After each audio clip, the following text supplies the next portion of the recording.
Welcome back, friends. We're on Unit 2. It's titled Nervous System 101, Understanding What's Happening Inside You Changes Everything. I'm assuming you've completed Unit 1 and you've done the challenge. If you haven't done the challenge, you need to go back, hammer that out.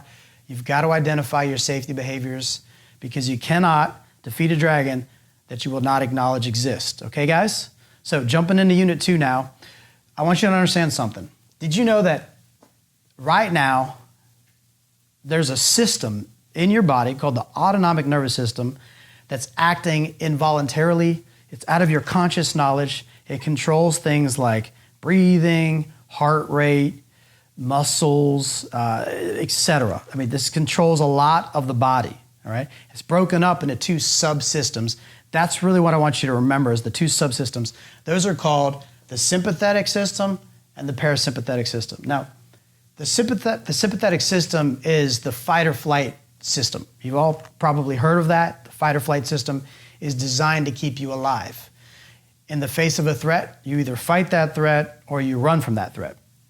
Okay, so I want you to think in terms of maybe a time when you were walking through the woods and a black garter snake kind of slithered across the trail. You jumped over that snake, or you jumped off the trail, and it happened rapidly. It was rapid fire movement before you even had time to really analyze the situation. And then you look down again, it's a black hose. It's not even a snake, right? But your nervous system assumed it was a threat and took action quickly. So this is a fast-acting system, all right? And again, I want you to remember, it's designed to keep you alive, all right? That's the way it's designed. Now, the parasympathetic system is the other side of the coin. It's the rest and digest system, all right? So this is the system that's responsible for lowering the heart rate, lowering the pulse, relaxing digestion. I want to give you a scenario. Suppose you're in Africa being pursued by a lion. That's not the time to stop and urinate or to use the bathroom. So that's the fight or flight mechanism being activated, so it shuts down digestion until the threat is eliminated or avoided. The parasympathetic, when that puppy turns on, it allows you to digest, and it's the healing system, right? So what we see oftentimes in most anxiety disorders is a hyperarousal, a chronic activation of this system. And I want you to think, if you leave a light bulb on too long, what happens to the bulb? It breaks, right? It burns out. And so when we've got chronic sympathetic activation, we'll start to see symptoms in the body, all right? Oftentimes we'll see indigestion and inflammation, that type of thing. So I want you to remember, fight or flight is that survival mechanism. Parasympathetic is that rest, recover, healing, and digestion system. Copy? Make notes if you need to. You don't have to memorize this stuff, but I need you to have a base knowledge of it. All right, so guys, I want to draw your attention to the two key players in all anxiety disorders. This is really important. Again, when you understand what's happening in your body, you can actually begin to fix the problem. You have a plan of attack. Two key players in the body. This is a horribly drawn brain and spinal cord, your nervous system, okay? I want you to see this area of the brain right behind your forehead is called the prefrontal cortex. This area here is called the limbic system. So this is the logical part of your brain. This is the emotional part of your brain. This logical part of your brain, by some neuroscientists, is called the command center or the logical brain, the analytical brain, okay? This limbic system is often called the emotional brain. Inside, you notice I drew a line with a dot and this man. Inside this limbic system, this emotional brain, is this part of the brain called the amygdala. That's a key point. You're going to want to remember that name. The amygdala, the sole job of that part of the brain is to scan the area to look for anything that might be a threat, smells like a threat, looks like a threat, sounds like a threat. Doesn't necessarily mean it is a threat. But the amygdala's job is to look for anything that might be a threat and to help you survive that threat, okay? So I want you to imagine, the reason I drew a small stick figure, I want you to imagine you've got this little guy on the top of your head, and he's about the size of this marker, and he's like a trigger-happy sniper. His job, again, is to scan the area to make sure you're safe. And if he senses that anything's off kilter, he's going to fire bullets. He's going to fire messages down here to your adrenal glands, which are right above the kidney. And you guys have all heard of adrenaline. You know, think EpiPen. If somebody stabs you with an EpiPen, it's a release of adrenaline, essentially. That's like a rocket fuel. Anytime I say adrenaline, just think rocket fuel, okay? Most people that wrestle with anxiety disorders, panic disorders, things of that nature, fear, they're dealing with excess adrenaline in the body, excess rocket fuel, all right? Now, pause there, jump over here to the prefrontal cortex. Again, this is the logical, analytical side of the brain. I want to give you an idea of what this might look like as it's happening. So imagine, I take you to a movie later tonight. We've got our popcorn and our soda, and we are enjoying the film. It's a scary film. It's a horror film. In fact, it's Jaws. All right, so we're watching Jaws for the first time, and we know it's a scary shark movie. Like cognitively, our logical brain knows I'm in a movie theater, I'm safe, I'm not in the ocean next to this giant shark. I know this logically. But yet my hands are sweaty, my heart is beating fast, and I'm feeling nervous. I'm feeling, aroused in my nervous system. And yet I know I'm not in the ocean. And all of a sudden Jaws comes up from underneath the deep and attacks the girl as she's swimming, and we jump, right? We jump and we look at each other like, oh, nervously. Well, what's going on there? What's happening is the prefrontal cortex, the logical brain, is seeing scary images, and the amygdala sees those scary images. What's his job?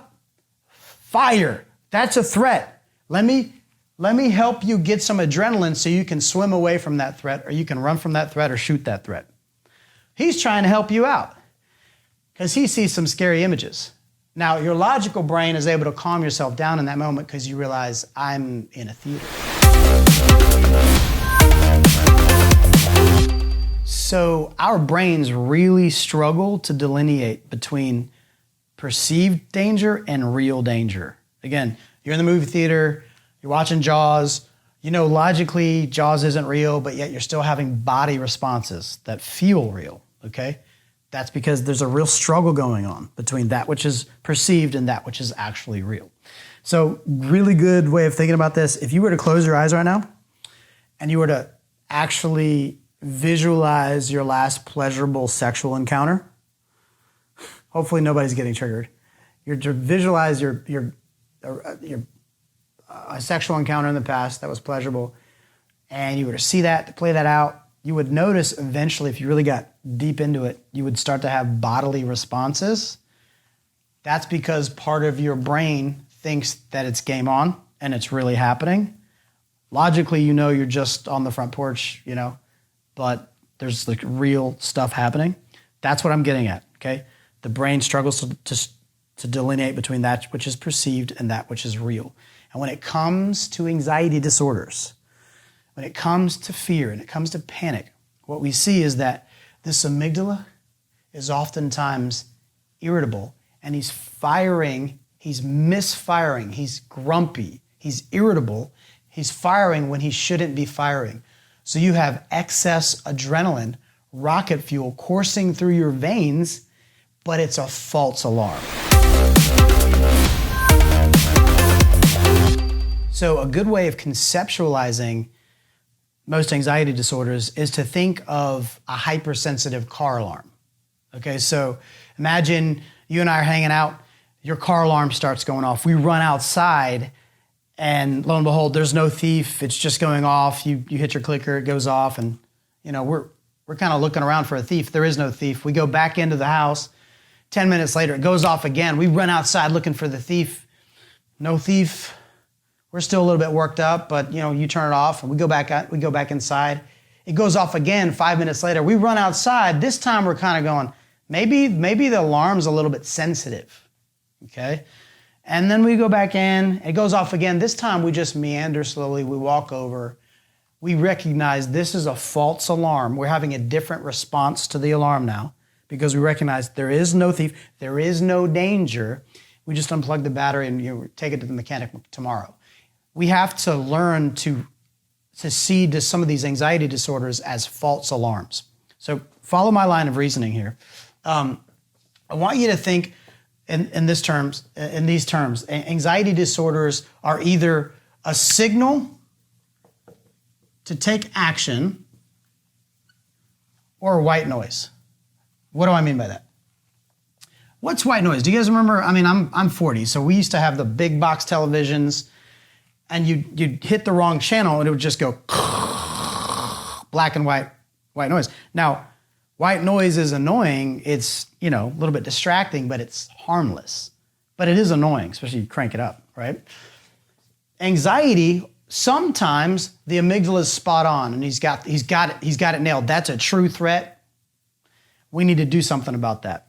But sometimes he's irritable and he's misfiring and it's a false car alarm and it's just white noise. And we've got to get really good at delineating between, I'm having symptoms of anxiety, I'm having racing thoughts, but this is just white noise versus something must be wrong. We have to learn to reappraise, to interpret things a little bit differently, because most of us make these crucial mistakes where we wake up anxious, or we just get anxious or afraid or panicky in the middle of the day, and we make this faulty interpretation. I'm feeling anxious, I'm feeling afraid, something must be wrong.